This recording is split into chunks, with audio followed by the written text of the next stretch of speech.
പെൺമക്കളുടെ ജീവിതത്തിൽ ദുരന്തം സംഭവിക്കുന്നുണ്ടെങ്കിൽ അതിന് അമ്മമാർക്ക് വലിയ പങ്കുണ്ട്. സ്വന്തം സ്വാർത്ഥ താല്പര്യത്തിന് കാമുകനെ വീട്ടിൽ വിളിച്ചു വരുത്തുന്ന യുവതികളും രണ്ടാം വിവാഹം കഴിക്കുന്നവരും നിങ്ങളുടെ മക്കളെക്കുറിച്ച് ചിന്തിക്കാറുണ്ടോ? കൊല്ലം കടയ്ക്കലിൽ 9ാം ക്ലാസ്സുകാരി പ്രസവിച്ചതോടെയാണ് അവൾ 2 വർഷത്തോളം നേരിട്ട ലൈംഗിക പീഡനത്തെക്കുറിച്ച് പുറം ലോകം അറിഞ്ഞത്. കേസിൽ അമ്മയുടെ കാമുകനായ യുവാവിനെ പോലീസ് അറസ്റ്റ് ചെയ്തു. അമ്മയുടെ അറിവോടെയാണോ അയാൾ പെൺകുട്ടിയെ പീഡിപ്പിച്ചത്? ഇക്കാര്യത്തെക്കുറിച്ച് പോലീസ് പരിശോധിക്കണം. ഇതോടൊപ്പം കാസർകോട്ടെ 20കാരിയുടെ മരണവും കൊല്ലത്തെയും കണ്ണൂരിലെയും യുവാക്കളുടെ കൊലപാതകവും ഉൾപ്പെടെ വിശദമായി പരിശോധിക്കുകയാണ് പോലീസ് പട്രോൾ. സ്വാഗതം.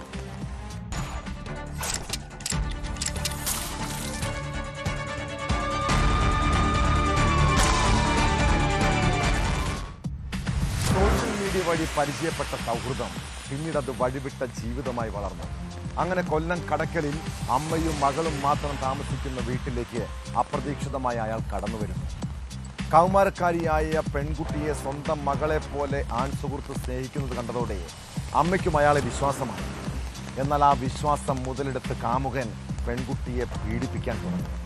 കഴിഞ്ഞ ദിവസം 9ാം ക്ലാസ്സുകാരി പ്രസവിച്ചതോടെയാണ് സംഭവം പുറത്തറിഞ്ഞത്. കടയ്ക്കലിൽ 14കാരി പ്രസവിച്ച കേസിൽ അമ്മയുടെ കാമുകനായ കണ്ണൂർ സ്വദേശിയെ പോലീസ് അറസ്റ്റ് ചെയ്തു. 2 വർഷത്തോളമായി ഇയാൾ ലൈംഗികമായി ചൂഷണം ചെയ്തിരുന്നതായി പെൺകുട്ടി പറയുന്നു. സംഭവത്തിൽ അമ്മയ്ക്ക് അറിവുണ്ടോ എന്നും പോലീസ് അന്വേഷിക്കുന്നുണ്ട്.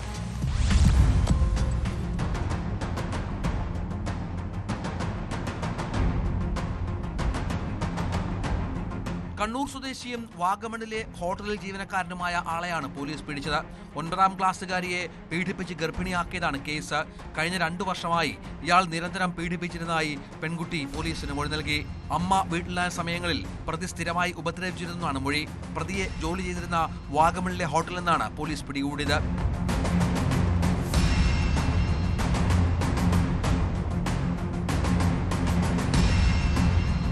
പുറത്തു പറയരുതെന്ന് ഭീഷണിപ്പെടുത്തിയായിരുന്നു പീഡനം. കഴിഞ്ഞ ദിവസം കുട്ടിക്ക് കടുത്ത വയറുവേദന അനുഭവപ്പെട്ടതിനെ തുടർന്നാണ് ആശുപത്രിയിൽ ചികിത്സ തേടിയത്. ഇവിടെ നടത്തിയ പരിശോധനയിലാണ് ഗർഭിണിയാണെന്ന കാര്യം അറിഞ്ഞതും തുടർന്ന് പെൺകുഞ്ഞിന് ജന്മം നൽകിയതും.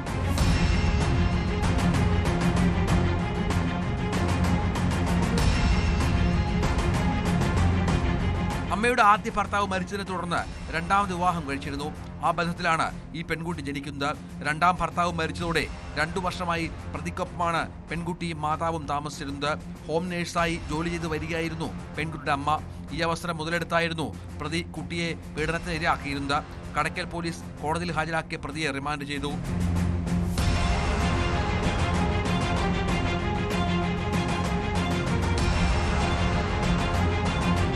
ന്യൂസ് 18 കൊട്ടാരക്കര. കൗമാരപ്രായം പിന്നിട്ട് മക്കൾ വളർന്നു വരുമ്പോഴേക്കും മാതാപിതാക്കളുടെ ഉള്ളിൽ വലിയ ആശങ്കയുണ്ടാകും. അവരുടെ പഠനം, ജോലി, ഭാവി ജീവിതം, അങ്ങനെ കുറേ സ്വപ്നങ്ങളും ഉണ്ടാകുമല്ലേ? എന്നാൽ അതിനിടെ കുട്ടികളുടെ ജീവിതത്തിലുണ്ടാകുന്ന പ്രശ്നങ്ങളെക്കുറിച്ച് അച്ഛനമ്മമാർ ശ്രദ്ധിക്കാറുണ്ടോ? അവരുടെ സ്വഭാവത്തിലെ മാറ്റങ്ങൾ പോലും തിരിച്ചറിയാൻ പലർക്കും കഴിയാറില്ല. കാസർഗോഡ് കുറ്റിക്കോലിലെ ഒരു വീട്ടിലുണ്ടായ ദുരന്തം നമുക്കൊക്കെ ഒരു പാഠമാകേണ്ടതാണ്. നഴ്സിംഗ് വിദ്യാർത്ഥിനിയായ മകളുടെ നിലവിളി ശബ്ദം കേട്ടാണ് വീട്ടുകാർ രാവിലെ ഉറക്കമുണർന്നത്. മുറിയിൽ നോക്കിയപ്പോൾ മകൾ മഹിമ തൂങ്ങി നിൽക്കുന്നു. പെൺകുട്ടിയുടൻ ആശുപത്രിയിലേക്ക് കൊണ്ടുപോകും വഴി വീണ്ടും ദുരന്തം. വാഹനം അപകടത്തിൽപ്പെട്ട് മഹിമയുടെ മരണം സംഭവിച്ചു. പെൺകുട്ടിയുടെ അമ്മയ്ക്കും സഹോദരനും സാരമായ പരിക്കുകളുണ്ട്.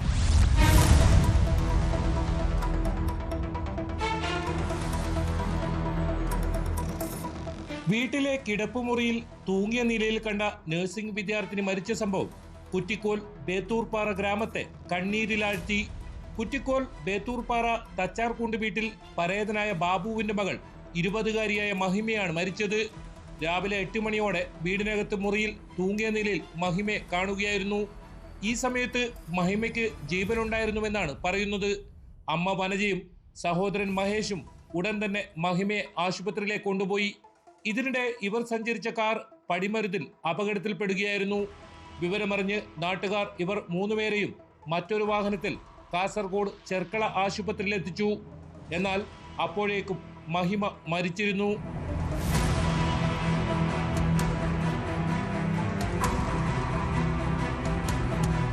രാവിലെ 6 മണിക്ക് ശേഷമാകാം മഹിമ തൂങ്ങിയതെന്നാണ് അനുമാനിക്കുന്നത്. എന്നാൽ ആത്മഹത്യ ചെയ്യുവാനുള്ള കാരണം വ്യക്തമായിട്ടില്ല. തൂങ്ങിയതിന്റെയാണോ കാർ അപകടത്തിൽപ്പെട്ടാണോ മരണം സംഭവിച്ചെന്ന കാര്യത്തിൽ സ്ഥിരീകരണം ഉണ്ടായിട്ടില്ല. പോസ്റ്റ്മോർട്ടത്തിൽ മാത്രമേ ഇക്കാര്യം വ്യക്തമാകുകയുള്ളൂ. ആശുപത്രിയിലേക്ക് കൊണ്ടുപോകുമ്പോൾ ജീവനുണ്ടായിരുന്നുവെന്നാണ് അമ്മയും സഹോദരനും വ്യക്തമാക്കിയത്. കാസർഗോഡ് നുള്ളിപ്പാടിയിൽ നഴ്സിംഗ് വിദ്യാർത്ഥിനിയായിരുന്നു മഹിമ.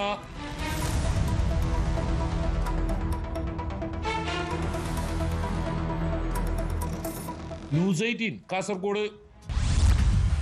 മികച്ച സാമ്പത്തിക ശേഷിയുള്ള കുടുംബം, ഭാര്യയും ഭർത്താവും ഡോക്ടർമാർ.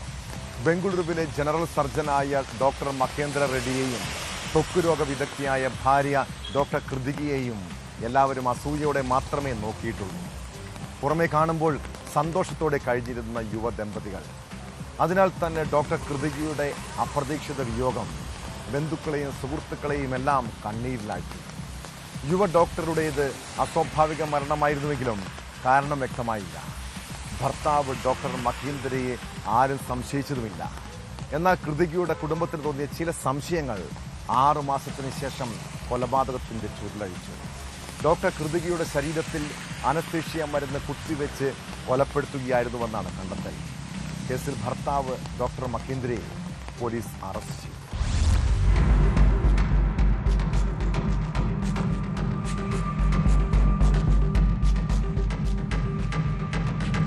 ബംഗളൂരുവിലെ ത്വക്രോഗ വിദഗ്ധയായ ഡോക്ടർ കൃതിക റെഡ്ഡിയെ കഴിഞ്ഞ ഏപ്രിലിലാണ് മരിച്ച നിലയിൽ കണ്ടെത്തിയത്. സ്വാഭാവിക മരണം എന്നായിരുന്നു പ്രാഥമിക നിഗമനം. എന്നാൽ വനിതാ ഡോക്ടറുടെ കുടുംബം പരാതിയുമായി രംഗത്തെത്തിയതോടെയാണ് പോലീസ് കേസെടുത്ത് അന്വേഷണം ആരംഭിച്ചത്. പോസ്റ്റ്മോർട്ടം റിപ്പോർട്ടിൽ മരണത്തെ സംബന്ധിച്ച് വ്യക്തതയില്ലാത്തതിനാൽ അന്വേഷണ സംഘം ശാസ്ത്രീയമായ പരിശോധനകളിലേക്ക് കടന്നു. അപ്പോഴാണ് ഭർത്താവിലേക്ക് സംശയങ്ങൾ നീങ്ങിയത്. ഡോക്ടർ കൃതികയുടെ ശരീരത്തിൽ അനസ്തെറ്റിക് മരുന്ന് കുത്തിവെച്ച് കൊലപ്പെടുത്തിയതായിരിക്കാം എന്ന് കണ്ടെത്തി. ഭർത്താവും ജനറൽ സർജനുമായ ഡോക്ടർ മഹേന്ദ്ര റെഡ്ഡി അയാളുടെ വൈദ്യശാസ്ത്ര പരിജ്ഞാനം ഉപയോഗിച്ച് വീട്ടിൽ വെച്ച് IV വഴി മരുന്ന് നൽകി മരണം ഉറപ്പാക്കുകയായിരുന്നു. ശാസ്ത്രീയ പരിശോധനാ ഫലം പുറത്തുവന്നതിനു പിന്നാലെ പോലീസ് കസ്റ്റഡിയിലെടുത്ത് ചോദ്യം ചെയ്തതോടെ ഡോക്ടർ മഹേന്ദ്ര റെഡ്ഡി കുറ്റം സമ്മതിച്ചു. ಆ ವ್ಯಕ್ತಿಗೆ ಎಕ್ಸೆಸ್ ಡೋಸಲ್ಲಿ ಪ್ರೊಪೋಫೋಲ್ ಅಂತ ಅದು ಸೆಡೇಟಿವ್ ಅಂತ ಎನೆಸ್ಥೆಸಿಯಲ್ಲಿ ಯೂಸ್ ಮಾಡ್ತೀವಿ. ಅದರದ್ದು ಪ್ರಪೋರ್ಷನ್ ತುಂಬ ಜಾಸ್ತಿ ಇತ್ತು. ಮತ್ತು ಸಂಬಂಧಪಟ್ಟ FSL ಎಕ್ಸ್ಪರ್ಟ್ಸ್ ಅವರು ಡಾಕ್ಟರ್ಗೆ ಆ ಥರ ಒಪಿನಿಯನ್ ಕೊಟ್ಟು ಡಾಕ್ಟರ್ ಅವರು ಅದಕ್ಕೆ ಕನ್ಫರ್ಮ್ ಮಾಡಿ ಇದು death due to excess injection of sedative ಆಗಿದೆ ಅಂತ ಆಧಾರದ ಮೇಲೆ കേസ് UDR ಇಂದ മർഡർ കേസിಗೆ ടേൺ ആಗಿದೆ. സാമ്പത്തിക പ്രശ്നങ്ങളും ദാമ്പത്യ തർക്കവുമാണ് കൊലയ്ക്ക് പിന്നിലെന്നാണ് പ്രതിയുടെ മൊഴി. സ്വന്തമായി ഒരു ആശുപത്രി തുടങ്ങാനുള്ള പണത്തിനായി ഡോക്ടർ മഹേന്ദ്ര റെഡ്ഡി ഭാര്യയെ നിരന്തരം ഉപദ്രവിച്ചുവെന്ന് ഡോക്ടർ കൃതികയുടെ കുടുംബം ആരോപിക്കുന്നു. ഇതോടൊപ്പം ഭർത്താവിന്റെ അവിഹിത ബന്ധം ചോദ്യം ചെയ്തതും പകയ്ക്ക് കാരണമായി എന്ന് പറയുന്നുണ്ട്. 6 മാസത്തോളം നീണ്ട നിയമ പോരാട്ടത്തിനൊടുവിലാണ് കേസന്വേഷണം ഭർത്താവിലേക്ക് എത്തിയത്. പ്രതിക്കെതിരെ കൊലപാതകം, തെളിവ് നശിപ്പിക്കൽ ഉൾപ്പെടെയുള്ള വകുപ്പുകൾ ചുമത്തിയാണ് കേസ്.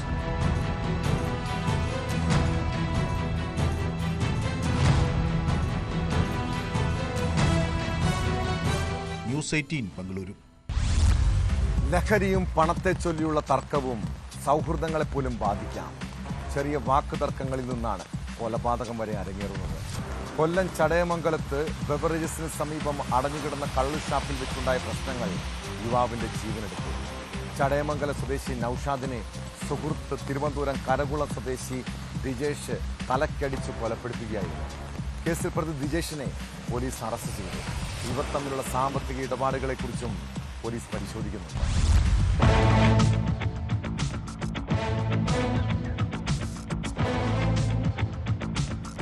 ചടയമംഗലം ബീവറേജസിന് സമീപത്തുള്ള അടഞ്ഞുകിടന്ന കള്ളുഷാപ്പിലാണ് കൊലപാതകം നടന്നത്. നൌഷാദിന്റെ ഒപ്പം മദ്യപിച്ച തിരുവനന്തപുരം കരകുളം സ്വദേശി ദിജേഷാണ് കൊലപ്പെടുത്തിയത്. ഇരുവരും ഷാപ്പിലിരുന്ന് മദ്യപിച്ച ശേഷം പണം നഷ്ടമായി എന്ന് പറഞ്ഞ് തമ്മിൽ തർക്കമുണ്ടായി. നിലത്തു വീണ നൌഷാദിനെ തലയിൽ സിമന്റ് കട്ട കൊണ്ടടിച്ചാണ് കൊന്നത്. അറ്റകുറ്റപ്പണികൾക്കായി ഷാപ്പുടമ എത്തിയപ്പോഴാണ് വിവരം പുറത്തറിഞ്ഞത്. ഞങ്ങൾ രാവിലെ ഉടനെ ഇറങ്ങി ഓടുന്നു. അങ്ങനെ കേട്ട് പേളിലോട്ട് കയറി ചെന്നപ്പം സൗണ്ട് കേട്ട് പേളിൽ ചെന്ന് നോക്കിയപ്പോഴാണ് ഒരു കുളിച്ച് കിടക്കുന്നത് കാണുന്നത്. അപ്പോഴത്തന്നെ ഞങ്ങൾ പോലീസിനെ അറിയിച്ചു. പോലീസുകാർ വന്ന് ഇവരെ എടുത്ത് കൊണ്ടുപോവുകയും ചെയ്തു. നേരത്തെ നമ്മൾ പരിചയമുള്ളൊരു കക്ഷിയാണ് ഇവിടെ വരുന്നതിനായിരുന്നു. ഷാപ്പ് 6-7 മാസം കൊണ്ട് അടഞ്ഞു കിടന്നതാണ്. ഇങ്ങനെ ലൈസൻസ് പുതുക്കി ഇന്ന് ഞങ്ങൾ ഷാപ്പ് നോക്കാൻ വന്നപ്പോഴാണ് ഈ സംഭവം കാണുന്നത്. നൌഷാദിനെ ആശുപത്രിയിൽ എത്തിച്ചപ്പോഴേക്കും മരണം സംഭവിച്ചിരുന്നു. സംഭവ സ്ഥലത്തു നിന്ന് ഓടി രക്ഷപ്പെട്ട ദിജേഷിനെ ചടയമംഗലം പോലീസ് പിടികൂടി. നൌഷാദിന്റെ മൃതദേഹം പാരിപ്പള്ളി മെഡിക്കൽ കോളേജ് ആശുപത്രി മോർച്ചറിയിലേക്ക് മാറ്റി. തെളിവെടുപ്പിനും മറ്റ് നടപടിക്രമങ്ങൾക്കും ശേഷം പ്രതിയെ കോടതിയിൽ ഹാജരാക്കും. ദിജേഷിനെ പോലീസ് വിശദമായി ചോദ്യം ചെയ്തു വരികയാണ്. പണം നഷ്ടപ്പെട്ട സാഹചര്യവും പോലീസ് അന്വേഷിക്കുന്നുണ്ട്.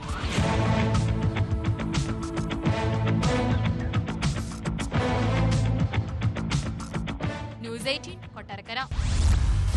നീന്തൽ അറിയാവുന്ന ഒരാൾ കുളത്തിൽ കാൽ വഴുതി വീണ് മരിക്കുമോ?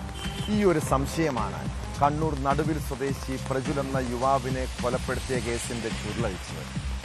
മദ്യപാനത്തിനുണ്ടായ തർക്കത്തിനിടെ സുഹൃത്തുക്കൾ ചേർന്ന് പ്രജുലിനെ കുളത്തിലേക്ക് എറിഞ്ഞ് കൊലപ്പെടുത്തിയെന്നാണ് പോലീസ് കണ്ടെത്തൽ.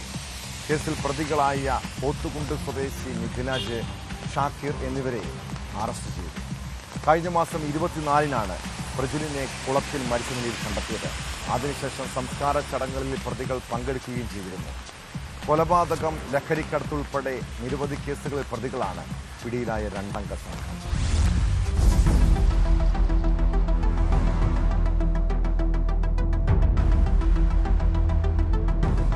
നടുവിൽ എരോഡിയിലെ കുളത്തിൽ പ്രജുലിന്റെ മൃതദേഹം കണ്ടെത്തിയതിന് പിന്നാലെ പോലീസ് നടത്തിയ അന്വേഷണത്തിലാണ് മരണം കൊലപാതകമാണെന്ന് സ്ഥിരീകരിച്ചത്. കുളക്കരയിൽ കണ്ടെത്തിയ ഭക്ഷണാവശിഷ്ടങ്ങളാണ് വഴിത്തിരിവായത്.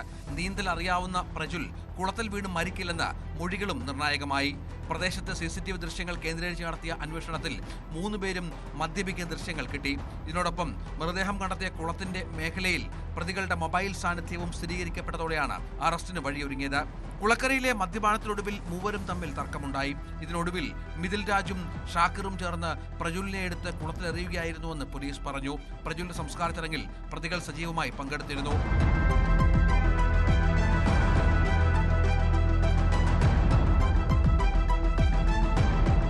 മാസങ്ങൾക്ക് മുൻപ് കഞ്ചാവ് കേസിൽ എക്സൈസ് മിഥിൽ രാജിനെ അറസ്റ്റ് ചെയ്തിരുന്നു. കൊലപാതക ശ്രമം, പോലീസിനെ ആക്രമിക്കൽ അടക്കമുള്ള 10ഓളം കേസുകളിൽ പ്രതിയാണ് ഒളിവിൽ കഴിയുന്നതിനിടെ പിടിയിലായ ഷാക്കിർ എന്ന് പോലീസ് പറഞ്ഞു.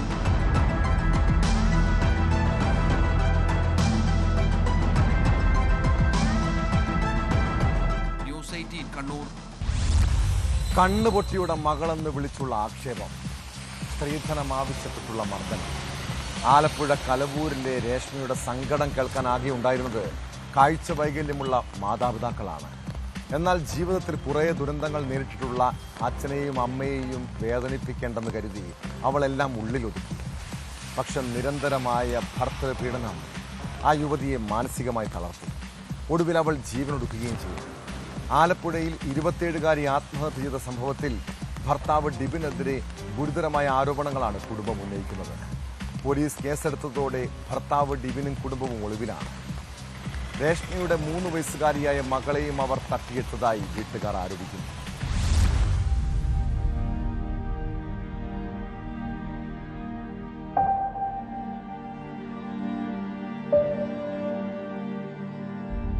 മണ്ണഞ്ചേരി കലവൂർ സ്വദേശികളായ ജയരാജും ഷീല ജയരാജും ഭാഗികമായും പൂർണ്ണമായും കാഴ്ചാ പരിമിതികളുള്ളവരാണ്. ശാരീരിക വെല്ലുവിളികൾക്ക് മുന്നിൽ പതറി നിൽക്കാതെ പൊരുതിയാണ് ഇരുവരും 2 പെൺമക്കളെ ബിരുദ പഠനം വരെ വിദ്യാഭ്യാസം നൽകി ജോലിയെടുത്ത് ജീവിക്കാൻ പ്രാപ്തരാക്കിയത്. ഒരായുഷ്കാലം മുഴുവൻ കഷ്ടപ്പെട്ട രക്ഷിതാക്കൾ പൊന്നുപോലെ വളർത്തിയെടുത്ത മകളാണ് ഭർതൃഗൃഹത്തിൽ ഒരു ഷാളിൻ തുമ്പിൽ ജീവനൊടുക്കിയത്. ഭർത്താവ് ടിബിനിൽ നിന്നും ഭർത്തൃമാതാവ് ബിന്ദുവിൽ നിന്നും കണ്ണുപൊട്ടിയുടെ മകളെന്ന് വിളിച്ച രേഷ്മ നിരന്തരം അപമാനം നേരിടേണ്ടി വന്നുവെന്ന് ഈ മാതാപിതാക്കൾ കണ്ണീരോടെ പറയുന്നു. അവര് അമ്മയും അച്ഛനൊക്കെ കണ്ണുപൊട്ടി എന്നല്ലാണ്ട് വിളിക്കില്ലായിരുന്നു. കണ്ണുപൊട്ടിയുടെ മകളെ എന്നാ വിളിക്കണത് അവളെ. അപ്പൊ അവള് പറഞ്ഞു അത് ദൈവം തന്നതല്ലേ.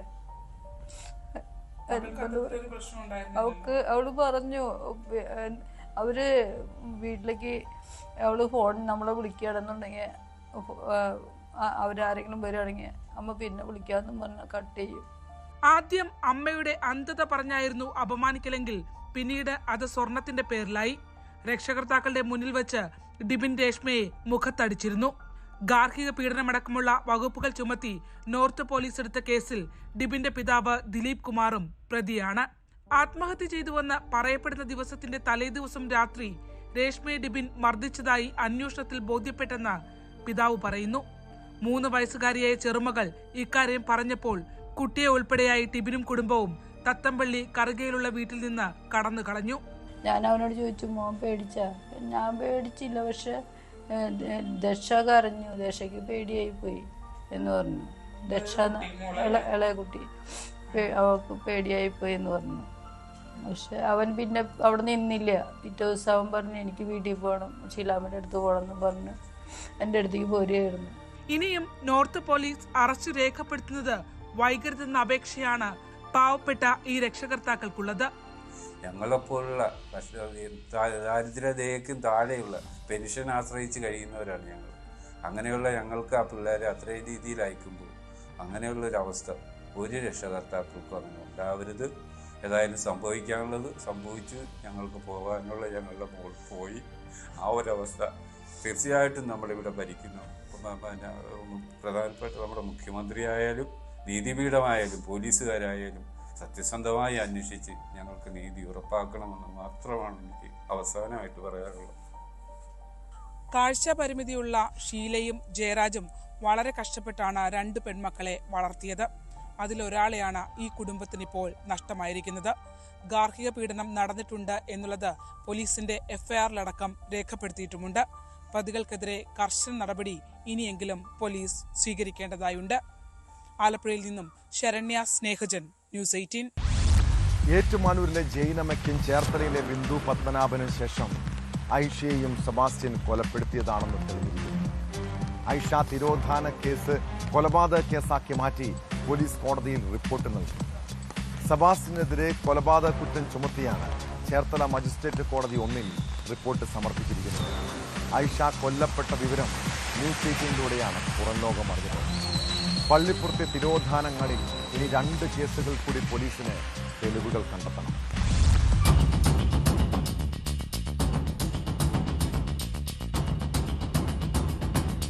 ഐഷ തിരോധാന കേസിൽ ഏറ്റവും നിർണായകമായ ഒരു ചുവടുവയ്പിലേക്കാണ് അന്വേഷണ സംഘം എത്തിയിരിക്കുന്നത്. ഐഷയുടേത് കൊലപാതകമാണെന്ന സ്ഥിരീകരണത്തിലേക്ക് അവർ എത്തുന്നു എന്നുള്ളതാണ്. ആലപ്പുഴ ചേർത്തല മജിസ്ട്രേറ്റ് കോടതി 1 മുമ്പാകെ ചേർത്തല CA നൈസാദ് അന്വേഷണ ഉദ്യോഗസ്ഥനായ അദ്ദേഹം ഈ കേസിൽ കൊലപാതക കുറ്റം ചുമത്തിക്കൊണ്ടുള്ള റിപ്പോർട്ട് നൽകി കഴിഞ്ഞിരിക്കുന്നു. കൊലപാതകമടക്കമുള്ള വകുപ്പുകൾ ചുമത്തി സെബാസ്റ്റ്യനെ പ്രതി ചേർത്തുകൊണ്ടുള്ള റിപ്പോർട്ടാണ് നൽകിയിരിക്കുന്നത്. 2012 ഐഷയെ കാണാതാകുന്ന സമയത്ത് ഐഷ കേസ് ഒരു തിരോധാന കേസായാണ് രജിസ്റ്റർ ചെയ്തത്. പിന്നീട് അത് തിരോധാന കേസായി രജിസ്റ്റർ ചെയ്യുകയും അൺഡിക്റ്റഡ് എന്ന് എഴുതി തള്ളുകയും ചെയ്ത കേസാണ്. ന്യൂസ് 18 കൊണ്ടുവന്ന പല നിർണായക വിവരങ്ങളാണ് ഈ കേസിനകത്ത് പിന്നീട് ഐഷ തിരോധാന കേസിനെ സെബാസ്റ്റ്യനുമായി ബന്ധപ്പെടുത്തിയുള്ള അന്വേഷണത്തിലേക്ക് പോലീസിനെ എത്തിച്ചത്. അതിൽ ഐഷയുടെ തിരോധാനത്തിന് പിന്നിൽ സെബാസ്റ്റ്യനാണെന്ന് ന്യൂസ് 18ലൂടെ സെബാസ്റ്റ്യന്റെ പെൺസുഹൃത്തായ റോസമ്മ വെളിപ്പെടുത്തിയിരുന്നു. റോസമ്മയുടെ മൊഴി അന്വേഷണ സംഘം രേഖപ്പെടുത്തി. പിന്നാലെ സെബാസ്റ്റ്യനുമായി ബന്ധപ്പെട്ട് ഐഷയുമായി ബന്ധപ്പെട്ടിട്ടുള്ള നിർണായകമായ അവരുടെ ബന്ധത്തെക്കുറിച്ചുള്ള വിവരങ്ങൾ അന്വേഷണ സംഘത്തിന് ലഭ്യമായി എന്നുള്ളതാണ്. ഏറ്റവും പ്രധാനമായി ഏറ്റവും ഒടുവിൽ ന്യൂസ് 18 പുറത്തു കൊണ്ടുവന്ന സംഭവം ഐഷ കാണാതാകുന്ന ദിവസം പോയത് സെബാസ്റ്റ്യന്റെ പള്ളിപ്പുറത്തെ വീട്ടിലേക്കാണെന്ന് സ്ഥിരീകരിക്കുന്ന ഐഷയുടെ സുഹൃത്തും അയൽവാസിയുമായ സ്ത്രീയുടെ മൊഴികളായിരുന്നു. അവർ ന്യൂസ് 18നോട് പറഞ്ഞത് വളരെ നിർണായകമായ പല വിവരങ്ങളും അവർ പറഞ്ഞു. അതിൽ ഏറ്റവും പ്രധാനപ്പെട്ടത് സെബാസ്റ്റ്യനും ഐഷയും തമ്മിലുള്ള ഗാഢമായ ബന്ധത്തെക്കുറിച്ചുള്ള വിവരങ്ങളായിരുന്നു. അതിൽ തന്നെ സെബാസ്റ്റ്യൻ ഐഷയെ മർദ്ദിക്കുന്നതടക്കം താൻ കണ്ടിട്ടുണ്ട്. അവർ വളരെ അടുത്ത ബന്ധമുള്ളവരായിരുന്നു, ഭാര്യ ഭർത്താക്കന്മാരെ പോലെ ജീവിച്ചിരുന്നവരായിരുന്നു എന്നുള്ളതാണ് ഈ സുഹൃത്ത് വ്യക്തമാക്കിയത്. മാത്രമല്ല 1.5 പവൻ സ്വർണത്തിനും 1.5 പവൻ സ്വർണത്തിനും 2.5 ലക്ഷം രൂപയ്ക്കും വേണ്ടിയാണ് ഐഷയെ സെബാസ്റ്റ്യൻ കൊലപ്പെടുത്തിയതെന്നുള്ള നിർണായക വിവരം അവർ പങ്കുവച്ചു. മാത്രമല്ല ഐഷയെ കാണാതാകുന്ന 2012 മെയ് 12-ാം തീയതി അതിന്റെ തലേ ദിവസം വെള്ളിയാഴ്ച ഐഷ തന്റെ സ്വത്ത്, അതായത് തന്റെ പേരിൽ ഭൂമി വാങ്ങിയത് രജിസ്ട്രേഷൻ നടത്തുന്നതിന് ആവശ്യപ്പെട്ട പണം, ഐഷയുടെ കയ്യിലുണ്ടായിരുന്ന പണം സെബാസ്റ്റ്യന്റെ കൈവശമായിരുന്നു. ഈ പണം ആവശ്യപ്പെട്ടുകൊണ്ട് ഐഷയും സെബാസ്റ്റ്യനും തമ്മിൽ തർക്കമുണ്ടായി എന്നുള്ള വിവരവും അവർ വെളിപ്പെടുത്തി. താൻ അതിന് ദൃക്സാക്ഷിയായിരുന്നു. മാത്രമല്ല അന്നത്തെ ദിവസം സെബാസ്റ്റ്യൻ ഐഷയുടെ മുഖത്ത് അടിക്കുകയും ചെയ്തു. പണം ചോദിച്ച ഐഷയുടെ മുഖത്ത് സെബാസ്റ്റ്യൻ അടിച്ചു. ഇവർ തമ്മിലുള്ള വഴക്കിന് താൻ ദൃക്സാക്ഷിയാണ് എന്നുള്ള ഏറ്റവും നിർണായകമായ വിവരം പുറത്തു കൊണ്ടുവന്നിരുന്നു. അതിന് ആ ഒരു സംഭവത്തിന് ശേഷം, അതായത് ഐഷ തിരോധാന തിരോധാനത്തിന് ശേഷം 2 തവണ സെബാസ്റ്റ്യൻ തന്നെ നേരിട്ടെത്തി ഐഷയുമായുള്ള ബന്ധത്തെക്കുറിച്ച് പറയുന്നതിന് സംബന്ധിച്ച ഭീഷണിപ്പെടുത്തി എന്നുള്ള വിവരം കൂടി പങ്കുവച്ചു എന്നുള്ളതാണ്. എന്തായാലും വളരെ പ്രധാനപ്പെട്ട വിവരങ്ങളായിരുന്നു പുറത്തു വന്നുകൊണ്ടേയിരുന്നത്. ഓരോ ദിവസവും ന്യൂസ് 18 ആ ഒരു കേസുമായി ബന്ധപ്പെട്ട് നിരവധി അന്വേഷണാത്മക വഴികളിലൂടെ സഞ്ചരിക്കുകയും അക്കാര്യങ്ങൾ പുറത്തു കൊണ്ടുവരികയും ചെയ്തിരുന്നു. ഏറ്റവും ഒടുവിൽ ഇതാ വളരെ സന്തോഷകരമായ ഒരു മാറ്റം ആ കേസിൽ ഉണ്ടായിരിക്കുന്നു എന്നുള്ളതാണ്. സീരിയൽ കില്ലറായ സെബാസ്റ്റ്യനെ ഐഷ കേസിൽ കൂടി പ്രതി ചേർത്തിരിക്കുന്നു എന്നുള്ളതാണ്. അയാളെ ഐഷ കേസിൽ കൂടി നിയമവഴിക്ക് മുന്നിലേക്ക് കൊണ്ടുവരാൻ കഴിഞ്ഞിരിക്കുന്നു. അതിൽ തന്നെ വളരെ പ്രധാനപ്പെട്ടത് സെബാസ്റ്റ്യനെ അടുത്ത ദിവസം അന്വേഷണ സംഘം കസ്റ്റഡിയിൽ വാങ്ങും. പ്രതി ചേർത്ത വിവരം അറിയിച്ചിരിക്കുന്നു. അങ്ങനെ ഐഷ തിരോധാന കേസ് വർഷങ്ങൾക്ക് ശേഷം ഐഷ കൊലപാതക കേസായി മാറിയിരിക്കുന്നു. ആലപ്പുഴയിൽ നിന്നും ശരണ്യ സ്നേഹജൻ, ന്യൂസ് 18.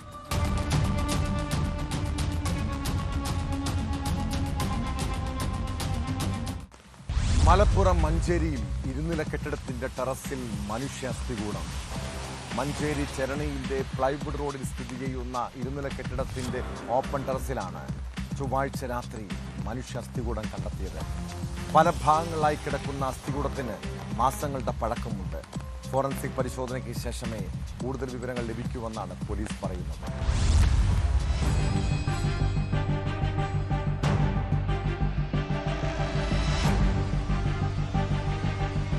കഴിഞ്ഞ ദിവസം രാത്രി കെട്ടിടത്തിന് മുകളിൽ സ്ഥാപിച്ച ഫ്ലെക്സ് ബോർഡുകൾ മാറ്റുന്നതിനായി സ്ഥലത്തെത്തിയ തൊഴിലാളികളാണ് അസ്ഥികൂടം ആദ്യം കണ്ടത്. പല ഭാഗങ്ങളായി കിടക്കുന്ന അസ്ഥികൂടത്തിന് മാസങ്ങളുടെ പഴക്കമുള്ളതായി പ്രാഥമിക അന്വേഷണത്തിലെ പോലീസ് കണ്ടെത്തി. ടെറസിന് മുകളിൽ പഴയ സാധനങ്ങൾ കൂമ്പാരമായി വലിച്ചെറിഞ്ഞ നിലയിലാണ്. ഇതിനിടെയാണ് അസ്ഥികൂടത്തിന്റെ ഭാഗങ്ങൾ കിടക്കുന്നത്.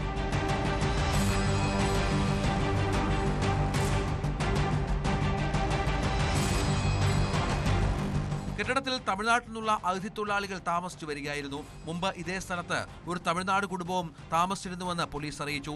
ഈ കുടുംബത്തെക്കുറിച്ചും അന്വേഷണം തുടരുകയാണ്. സ്ഥലത്തെത്തിയ ഫോറൻസിക് വിദഗ്ധർ അസ്ഥികൂടം പ്രാഥമിക പരിശോധന നടത്തി.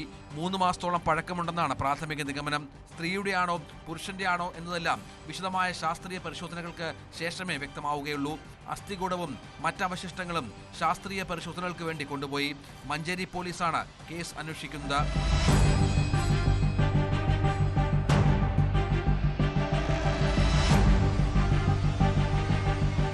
ന്യൂസ് 18 മലപ്പുറം. പൊതുസ്ഥലത്ത് പെപ്പർ സ്പ്രേ ഉപയോഗിക്കുന്നത് നിയമപരമായി കുറ്റകരമാണ്. എന്നാൽ ഇതേക്കുറിച്ച് അറിവില്ലാതെ സ്കൂൾ വിദ്യാർത്ഥികൾ പോലും ഇത് കൈവശം വയ്ക്കാറുണ്ട്. തിരുവനന്തപുരം പുന്നമൂട് സർക്കാർ സ്കൂളിൽ ക്ലാസ് മുറിക്കകത്ത് വിദ്യാർത്ഥി പെപ്പർ സ്പ്രേ പ്രയോഗിച്ചു. ഇതേ തുടർന്ന് അധ്യാപകർക്കും +2 വിദ്യാർത്ഥികൾക്കും ദേഹാസ്വാസ്ഥ്യമുണ്ടായി. അധ്യാപിക ഉൾപ്പെടെ 12 പേർ ആശുപത്രിയിൽ ചികിത്സ തേടി. സ്പ്രേ തനിക്ക് കളഞ്ഞു കിട്ടിയതാണെന്നാണ് കുട്ടിയുടെ മൊഴി. എന്നാൽ സംഭവത്തിൽ വിശദമായ അന്വേഷണം നടത്തുകയാണ് പോലീസ്.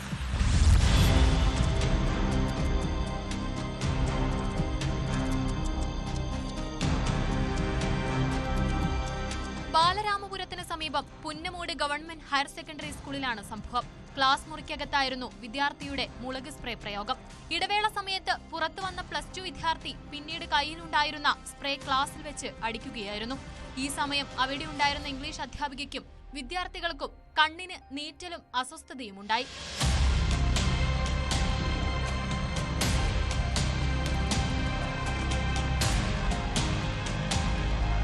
അധ്യാപിക ഉൾപ്പെടെ 12 പേരാണ് ആശുപത്രിയിൽ ചികിത്സ തേടിയത്. ഇവരെ ജനറൽ ആശുപത്രിയിലും കൂടുതൽ അസ്വസ്ഥതയുള്ളവരെ തിരുവനന്തപുരം മെഡിക്കൽ കോളേജ് ആശുപത്രിയിലും പ്രവേശിപ്പിച്ചു. ക്ലാസ് മുറിയിൽ ഫാൻ കറങ്ങിക്കൊണ്ടിരിക്കവേ സ്പ്രേ പ്രയോഗിച്ചതാണ് കൂടുതൽ പേരെ ബാധിക്കാൻ കാരണം. സ്പ്രേ തനിക്ക് കളഞ്ഞു കിട്ടിയതാണ് എന്നാണ് കുട്ടിയുടെ മൊഴി. സംഭവം അറിഞ്ഞ് നേമം പോലീസ് സ്ഥലത്ത് എത്തിയിരുന്നു. എങ്ങനെയാണ് കുട്ടിയുടെ കയ്യിൽ മുളക് സ്പ്രേ എത്തിയത് എന്നുൾപ്പെടെയുള്ള കാര്യങ്ങൾ അന്വേഷിക്കുമെന്ന് പോലീസ് അറിയിച്ചു.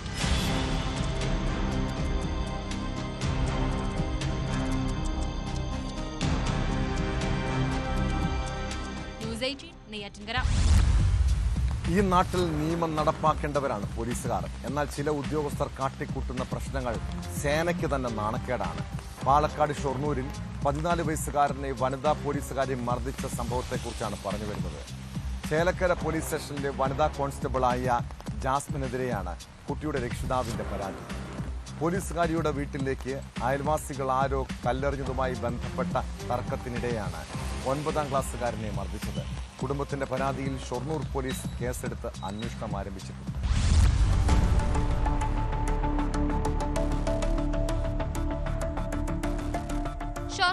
പോസ്റ്റ് ഓഫീസിന് സമീപമുള്ള വാടക ക്വാർട്ടേഴ്സിൽ താമസിക്കുന്ന 14-കാരനാണ് കഴിഞ്ഞ ഞായറാഴ്ച വൈകിട്ട് മർദ്ദനമേറ്റത്.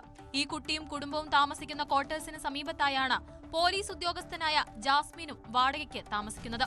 രാത്രികാലങ്ങളിൽ ഇവർ താമസിക്കുന്ന ക്വാർട്ടേഴ്സുകളിലേക്ക് ആരോ കല്ലെറിയുന്നത് പതിവാണ്. ഈ കുറ്റം 14-കാരനുമേൽ ചുമത്തിയാണ് മർദ്ദിച്ചതെന്നാണ് കുട്ടിയുടെ മാതാവ് പറയുന്നത്. ഷോപ്പിൽ നിന്ന് ഇറങ്ങി വൈകുന്നേരത്ത് വീട്ടിലേക്ക് വരുമ്പോൾ എൻ്റെ കുട്ടീനെ അടിച്ചു. ഒരു അടുത്തുള്ള ഒരു സ്ത്രീയാണ്, പോലീസാണ്, പിന്നെ ഇവിടുന്ന് വരുന്നതാണ്, എന്താ ചേലക്കരയിൽ നിന്നാണ് പറഞ്ഞത്. പക്ഷെ യൂണിഫോമിനല്ല വന്നിട്ടുള്ളത്. ഞങ്ങൾ വീടിൻ്റെ അടുത്ത് അയൽവാസിനെയാണ് വന്നിട്ട് എൻ്റെ കുട്ടി ഞങ്ങൾ വീട്ടിലിരിക്കുമ്പോൾ ഫസ്റ്റ് ഇങ്ങനെ അടിച്ചു. അപ്പം ഞാൻ പറഞ്ഞു, എന്തിനാ എൻ്റെ കുട്ടീനെ അടിക്കുന്നത്, എന്താ കാരണത്തിനാണ് എൻ്റെ കുട്ടീനെ അടിക്കുന്നത് ഞാൻ ചോദിച്ചപ്പോൾ പറഞ്ഞു, ഇവ പറഞ്ഞിട്ട് അപ്പം ഈ ബോഡി എന്ന് പറഞ്ഞിട്ട് ഇന്നെ തള്ളി വിട്ടു, ഇന്നെ അടിച്ച് ഇൻ്റെ ഉമ്മാനെയും ഉന്തി വിട്ടു. ചെവിക്കടിയേറ്റ കുട്ടിയെ ആദ്യം ഒറ്റപ്പാലത്തെ സ്വകാര്യ ആശുപത്രിയിലും പിന്നീട് താലൂക്ക് ആശുപത്രിയിലും പ്രവേശിപ്പിച്ചു. കുട്ടിയുടെ പരുക്ക് ഗുരുതരമല്ല. മറ്റാരോ കല്ലെറിഞ്ഞത് താനാണ് ചെയ്തതെന്ന് പറഞ്ഞ് ഒരു കാരണവുമില്ലാതെയാണ് അയൽവാസിയായ പോലീസുകാരി തന്നെ മർദ്ദിച്ചതെന്ന് കുട്ടിയും പറയുന്നു. അതേസമയം കല്ലെറിഞ്ഞതുമായി ബന്ധപ്പെട്ട തർക്കത്തിനിടെ ആളുകൾക്കിടയിൽ വെച്ച് പരസ്യമായി തെറി വിളിച്ചതുകൊണ്ടാണ് കുട്ടിയെ കൈകൊണ്ട് അടിച്ചതെന്നാണ് പോലീസ് ഉദ്യോഗസ്ഥയുടെ പ്രതികരണം. തോന്നിയാസം പറയണ്ട ചോദിച്ചിട്ട് ഞാൻ അടിച്ചത്. അപ്പൊ ഇവ പറഞ്ഞു നീ എന്നിട്ട് എന്നോട് പറഞ്ഞു എന്നപ്പോ എന്റെ അവന്റെ ഉമ്മുമ്മയുടെ പ്രായമുണ്ട് ഞാൻ, മനസ്സിലായ എന്നെ കുനിഞ്ഞു നിന്ന് നീ ഒരു എന്നോട് അല്ലടി പറഞ്ഞത് എന്നിട്ട് ഇവന്നെ കുഞ്ഞ് ഇവന്റെ മാക്സി പിടിച്ച് വെച്ചു. വലിച്ചപ്പോഴാണ് ഞാൻ അവന്റെ കവളത്ത് ഒരെണ്ണം കൊടുത്തു. സംഭവത്തിൽ ഷൊർണൂർ പോലീസ് കേസെടുത്ത് അന്വേഷണം ആരംഭിച്ചിട്ടുണ്ട്.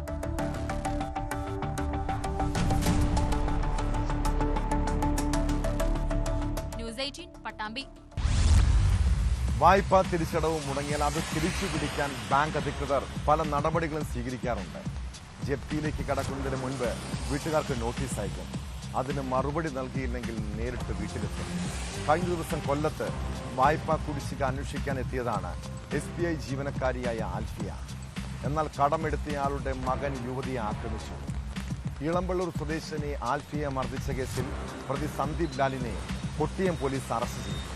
അക്രമ ദൃശ്യങ്ങൾ പോലീസിന് ലഭിച്ചിട്ടുണ്ട്.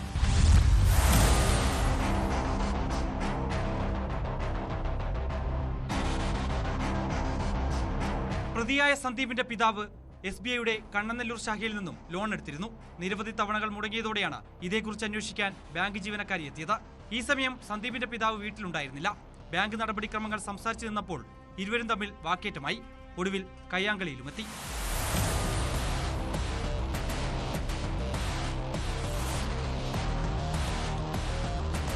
ഒടുവിൽ ഓട്ടോയിൽ രക്ഷപ്പെടാൻ ശ്രമിച്ച ജീവനക്കാരിയെ സന്ദീപ് ലാൽ തടഞ്ഞു.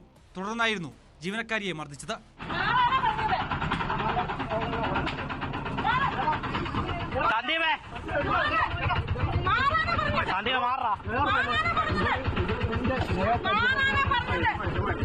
മർദ്ദനമേറ്റ ആൽഫിയ സ്വകാര്യ ആശുപത്രിയിൽ ചികിത്സ തേടി. ആൽഫിയയുടെ പരാതിയിൽ Kottiyam inspector P. Pradeep, SI Nithin Nalan എന്നിവർ അടങ്ങിയ സംഘമാണ് പ്രതിയെ പിടികൂടിയത്.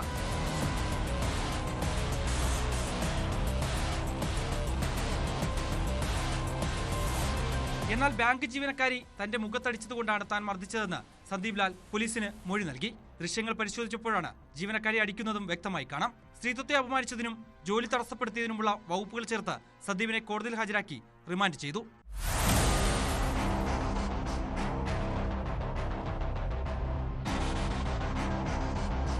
ന്യൂസ് 18 കൊട്ടാരക്കര.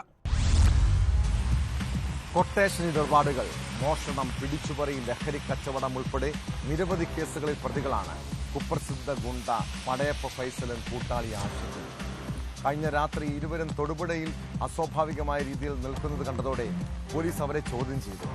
വിശദമായി പരിശോധിച്ചപ്പോൾ ഇവരുടെ കൈവശം MDMA. ഫൈസലിനെയും ആഷിഖിനെയും പൊക്കിയ പോലീസ് പ്രതികളെ കോടതിയിൽ ഹാജരാക്കി റിമാൻഡ് ചെയ്തു. MDMA വിൽപ്പനയ്ക്ക് പുറമെ ഇരുവരും കൊട്ടേഷൻ നീക്കങ്ങൾക്ക് എത്തിയതാണോ എന്നും പോലീസ് സംശയിക്കുന്നുണ്ട്.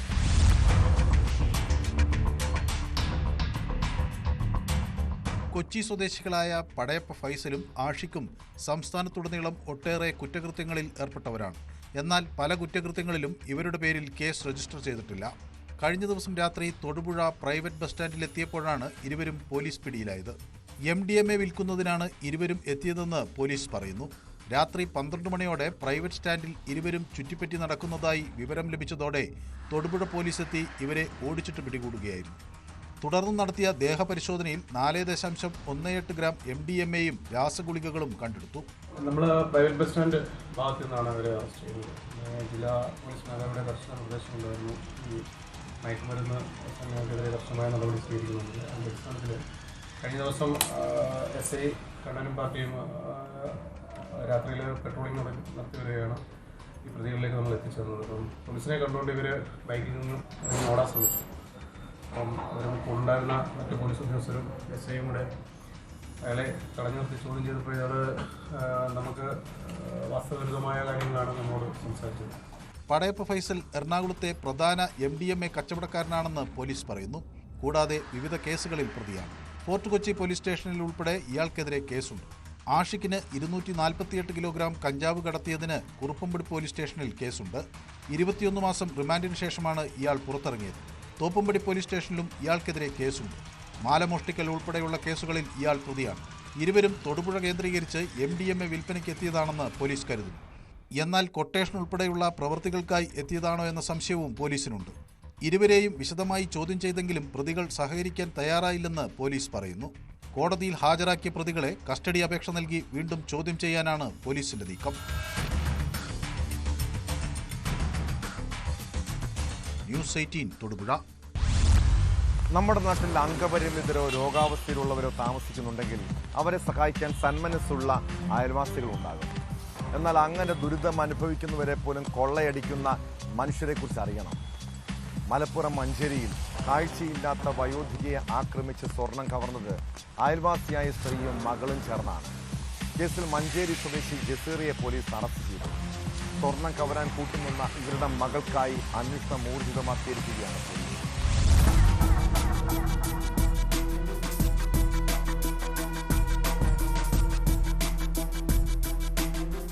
മഞ്ചേരി പുല്ലൂർ രാമംകുളത്ത് കിടപ്പുരോഗിയായ വൃദ്ധ ദമ്പതികൾ താമസിക്കുന്ന വീട്ടിൽ അതിക്രമിച്ചു കടന്ന് വൃദ്ധസ്ത്രീയെ ആക്രമിക്കുകയും സ്വർണം കവരുകയും ചെയ്തത് അയൽക്കാരായ ഉമ്മയും മകളുമാണെന്ന് തിരിച്ചറിഞ്ഞിരുന്നു.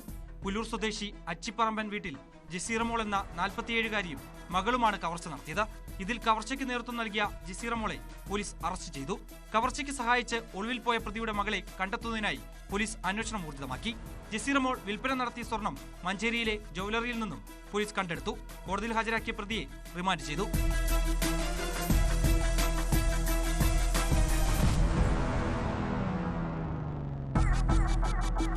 ഇക്കഴിഞ്ഞ ആഗസ്റ്റ് 8-നാണ് രാമൻകുളത്ത് കിടപ്പുരോഗിയായ തോമസ് ബാബുവും ഭാര്യ സൗമിനിയും താമസിക്കുന്ന വാടക വീട്ടിലേക്ക് ജസീറയും മകളും അതിക്രമിച്ചു കടന്ന് മോഷണം നടത്തിയത്. ഉച്ചസമയത്ത് ഇരുവരെയും പരിചരിക്കുന്ന സ്ത്രീ സ്വന്തം വീട്ടിൽ പോയ സമയത്തായിരുന്നു സംഭവം. ഒറ്റയ്ക്ക് കിടക്കുകയായിരുന്ന കാഴ്ചയില്ലാത്ത സൗമിനിയുടെ കൈകൾ പിടിച്ചുവെച്ചും ശബ്ദമുണ്ടാക്കിയപ്പോൾ മുഖം പൊത്തിയും 1 പവൻ തൂക്കം വരുന്ന സ്വർണ്ണക്കമ്മലുകൾ കവരുകയായിരുന്നു. മലപ്പുറം DSP KM ബൈജുവിന്റെ നേതൃത്വത്തിലുള്ള പ്രത്യേക അന്വേഷണ സംഘമാണ് കവർച്ച നടത്തിയവരെ തിരിച്ചറിഞ്ഞത്. Manjeri police inspector Prathap Kumar, SI Naveen Shaj എന്നിവരുടെ നേതൃത്വത്തിൽ SI അശ്വതി കുന്നത്ത്, ASI പ്രീതി, CPOമാരായ റിയാസ് K, രേഷ്മ, പ്രത്യേക അന്വേഷണ സംഘത്തിലെ ഉദ്യോഗസ്ഥരായ ദിനേശ് ഇരുപ്പക്കണ്ടൻ, മുഹമ്മദ് സലീം പൂവത്തി എന്നിവരടങ്ങിയ സംഘമാണ് പ്രതിയെ പിടികൂടിയത്.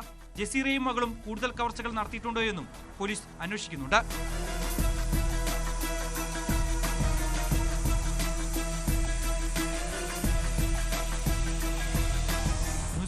തിരൂർ. കേരള പോലീസിന്റെ ചരിത്രത്തിലെ ഏറ്റവും വലിയ കഞ്ചാവ് വേട്ട. പാലക്കാട് അഗളി പുതൂർ പോലീസ് സ്റ്റേഷൻ പരിധിയിലാണ് കഞ്ചാവ് തോട്ടം കണ്ടെത്തിയത്. സത്യകല്ലു മലയുടെ താഴ്വാരത്ത് 60 സെന്റ് സ്ഥലത്ത് കൃഷി ചെയ്തിരുന്നത് 10,000-ഓളം കഞ്ചാവ് ചെടികളാണ്. 3 മാസം പ്രായമായ ചെടികൾ കണ്ടെത്തി പോലീസ് നശിപ്പിച്ചു. കഞ്ചാവ് കൃഷി ചെയ്യുന്നവരെയും വിൽപ്പന നടത്തുന്നവരെയും കുറിച്ച് അന്വേഷണം നടത്തുകയാണ്.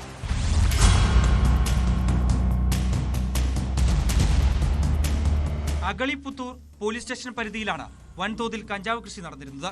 സത്യക്കല്ലുമലയുടെ താഴ്വാരത്ത് 60 സെന്റ് സ്ഥലത്തുള്ള 3 മാസം പ്രായമായ 10,000-ഓളം കഞ്ചാവ് ചെടികൾ കണ്ടെത്തി നശിപ്പിച്ചു. കേരള തീവ്രവാദ വിരുദ്ധ സേനയും പാലക്കാട് ജില്ലാ ലഹരി വിരുദ്ധ സേനയും പുത്തൂർ പോലീസും ചേർന്നാണ് റെയ്ഡ് നടത്തിയത്. കാട്ടിലൂടെ ഏകദേശം 5 മണിക്കൂറോളം യാത്ര ചെയ്താണ് പോലീസ് ഇവിടെ എത്തിച്ചേർന്നത്. അട്ടപ്പാടിയിൽ വാണിജ്യാടിസ്ഥാനത്തിൽ വൻതോതിൽ കഞ്ചാവ് കൃഷി നടത്തുന്നുണ്ടെന്ന വിവരത്തെ തുടർന്നായിരുന്നു റെയ്ഡ്. കൃഷി ചെയ്യുന്നവരെക്കുറിച്ചും വിൽപ്പന നടത്തുന്നവരെക്കുറിച്ചും അന്വേഷണം നടക്കുകയാണ്. കേരള പോലീസിന്റെ തന്നെ ഏറ്റവും വലിയ കഞ്ചാവ് കൃഷി വേട്ടകളിൽ ഒന്നാണിത്. കേരള ATS DIG കുട്ട വിമലാദിത്യയ്ക്ക് ലഭിച്ച വിവരം പാലക്കാട് ജില്ലാ പോലീസ് മേധാവി അജിത് കുമാറിന് കൈമാറിയതിനെ തുടർന്നായിരുന്നു റെയ്ഡ് നടത്തിയത്.